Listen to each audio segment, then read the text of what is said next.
kind of a general question.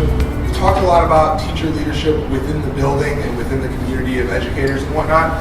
What role do you guys see for teacher leadership extending beyond the school grounds into the community of parents and the broader community around the school?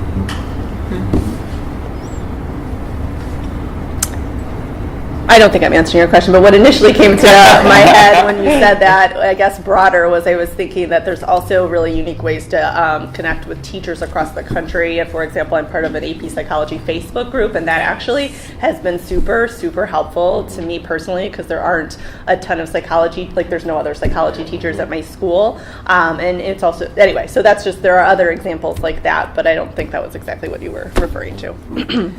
Curie High School has a really strong history of political activism within the community. We're a large school, and we draw from students in a large area, as well as a primarily Latino community that has a pretty high percentage of immigrant and undocumented families and students.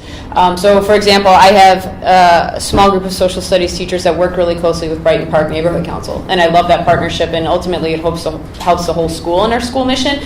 But it's very hands-off for me, and I love that, right? So my teacher leaders that are part of our Civic Action Committee, they meet with Brighton Park Neighborhood Council. They get the students to meet with BPNC, sometimes at the school, sometimes outside of the school. They're getting the kids doing the canvassing for elections or setting them up as election judges. Parents get involved in it. I think that's one example maybe of a way you're getting at it. So, as a teacher leader, if you can connect the school with resources that ultimately serve the school mission, principals are going to love that. So Diet actually reopened because of a hunger strike. I don't know if you guys recall that. But, and organizations like Coco showing up at Rahm Emanuel's house being like, we want this money. Like, you can do up right. So one of my favorite things about it is the fact that all of these organizations that actually were part of getting Diet to be even in existence literally walk around the school all the time. Like, the members of Coco, they just show up, and they always send them to my classroom. But we have a magnifying glass on us, but it's actually really, really great. Everything we do is about community. As a social studies teacher, the first 2 weeks was all about who Walter H. Dye was, what the neighborhood of Bronzeville is about, what place do they share in the history of Bronzeville.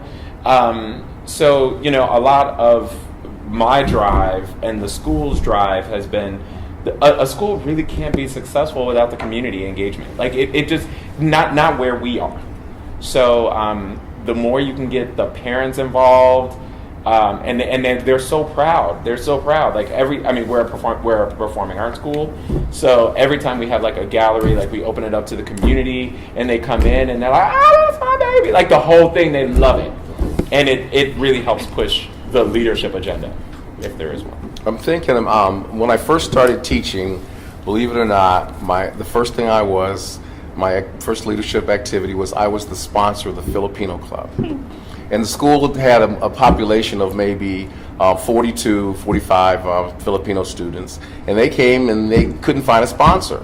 And so next thing I knew, I was the sponsor of the Filipino Club and the African American Club. But two things happened. You got a chance especially for new teachers, it's a great way, find your students' interest and find ways that you can hook them into activities that you lead, and it is a pathway to more, because they'll know that you're the one, Matt's the one that's going to help us out and lead.